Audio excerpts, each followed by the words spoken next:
Greetings from the Thames Valley in southern England.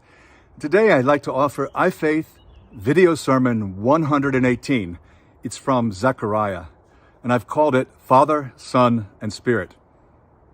Zechariah is, I believe, the longest book in the Minor Prophets.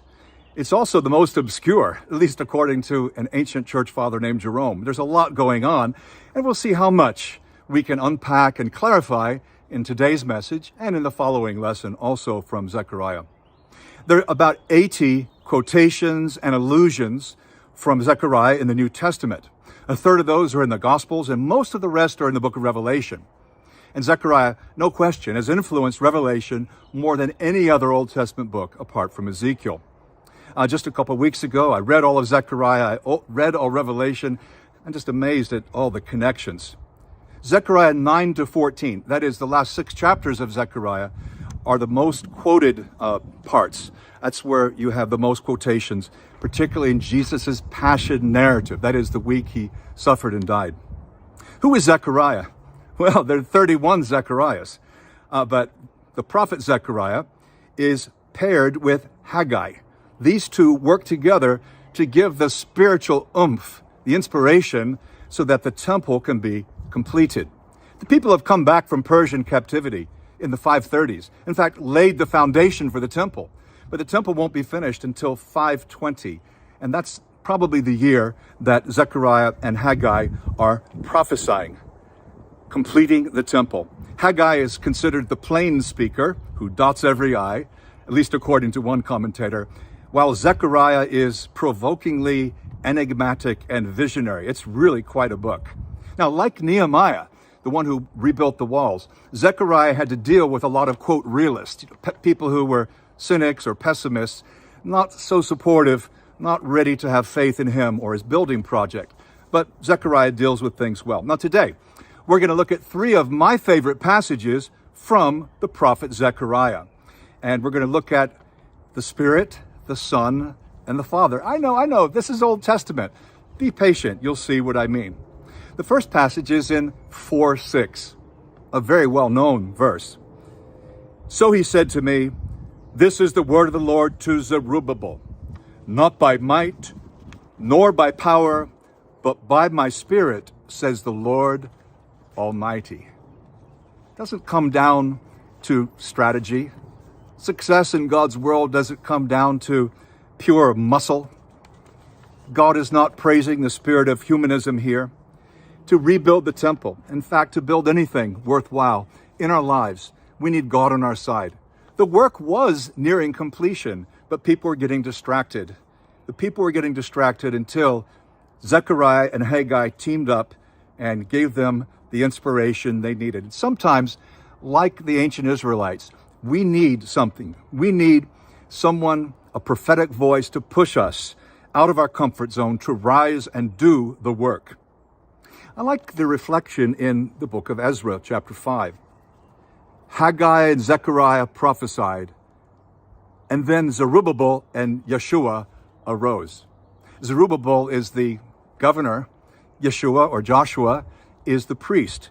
And so the head of the religious system, you could say, and the civic or political system, they needed a bit of a push. And it was that combination of those men with the 2 prophets that led to success. Are you like that? Do you sometimes do better with others pointing you in the right direction, even giving you a little nudge? Someone who can remind you of God's words, his faithfulness and his promises. I benefit from that, and I bet you do too. The second passage, Jesus, not a priest or a king, but a priest-king. I'll explain in a moment. We're in chapter 6. Tell him this is what the Lord Almighty says. Here is a man whose name is the branch, and he will branch out from his place and build the temple of the Lord.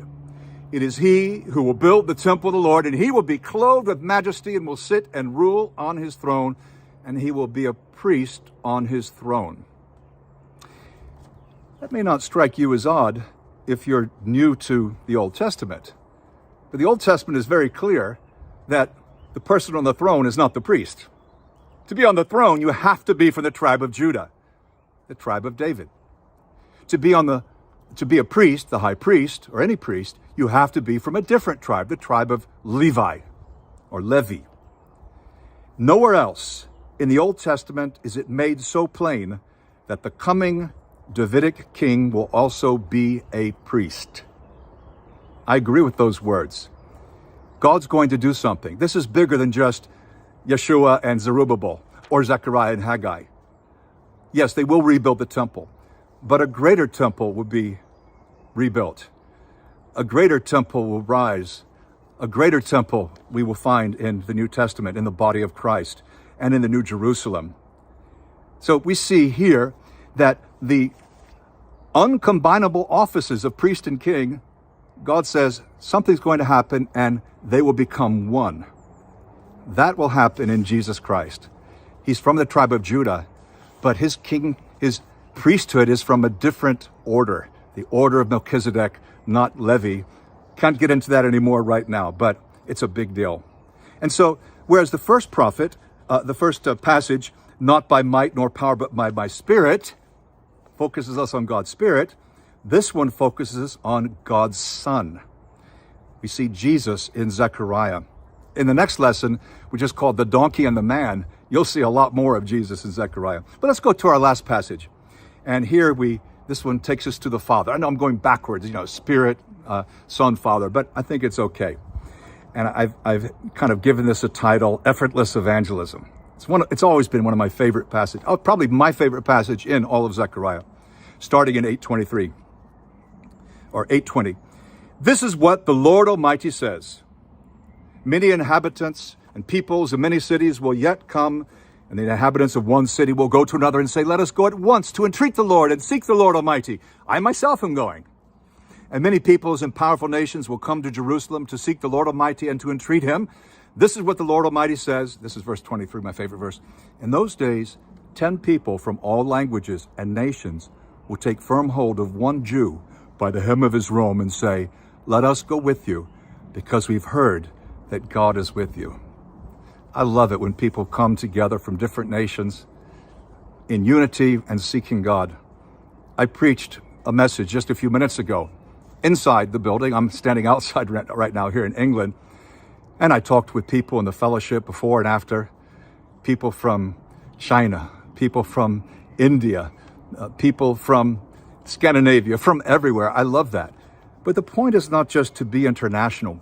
The vision is quite a bit broader. And you find this in other prophets, like in Isaiah 2 or Micah 4. It even goes back to Genesis 12 and Genesis 22. God's promise to Abraham that all the nations of the world will be blessed through him. And this seems like an effortless evangelism. I mean, you're on the way to the temple. It's like you're going to church, and 10 more people are saying, hey, can we go with you? Because we've heard God is really there. If Israel lived as salt and light, then people would see it. This is not the way we normally think of evangelism. We think we need a strategy. We need to have a list and follow up and everything. And I'm not against those things. But wouldn't it be great if people were just begging you to go?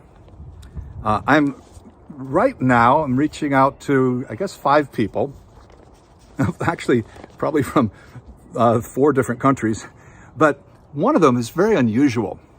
He's a Muslim who says, in effect, he spends a lot of time with Muslims and he spends a lot of time with Christian people of different varieties. And he says, just comparing and looking at the Christians, he likes them a lot. They're not trying to put themselves forward or impress people. They're very open and caring. And by the way, I don't mean to say no Muslims are caring. I had a great coffee last week with a Muslim neighbor in our back garden, and this guy loves the poor. He's a wonderful person. But this other fellow, actually in Turkey, I met, he said, I would almost become a Christian if I had to choose. I said, well, has anyone ever studied the Bible with you? No. Do you have someone to help you? Have you been baptized? No. He said, Douglas, could we sit down at the end of the day, have a couple hours? And yes. So now we're going through the Gospel of John, which he's read 3 times through. And he's basically saying, yes, I want to become a Christian. And it's a bit of a long distance thing, but I want to help him. When someone just sees the difference in lifestyle, they see the love of Christ and they're attracted to it, That's what gives real power to evangelism. Now, it's not just a system. This is God. And so we see effortless evangelism, that is bringing people to the Father. Not a priest or a king, but a priest king, Jesus. And in our other passage, we see the Spirit, not strategy, not by might nor by power. So what do we do with this? What am I asking you to do at the end of this message? Well, first, appreciate intimations, hints of the Trinity in the Old Testament. Zechariah points us to Jesus Christ. Zechariah even points us to the Trinity in a way, coming to the Father, the future King like David, the Son, and the Spirit. God has this universal vision for people coming to faith. It's not just in Genesis and the prophets, it's in the Psalms, like Psalm 100, or this morning one of the Psalms I read was Psalm 67. It's all in there. It's strong in the New Testament and Revelation. These hints and inklings and prophecies foreshadow Jesus Christ. So first, let's have a universal vision for people coming to God the Father. Let's appreciate the hints and prophecies of Christ. And let's always remember, it's not down to our muscle. The mission we have is not about muscle. It's about light and salt and relying on the Spirit, not strategy. The next iFaith message, number 119, on Zechariah, I will give to you in a few days when I'm in Nepal, in the Himalayas. And that one's called The Donkey and the Man. If you want to prepare, I suppose you could read Zechariah 9 to 14. But I hope you'll watch that one as well. God bless you. Have a wonderful day.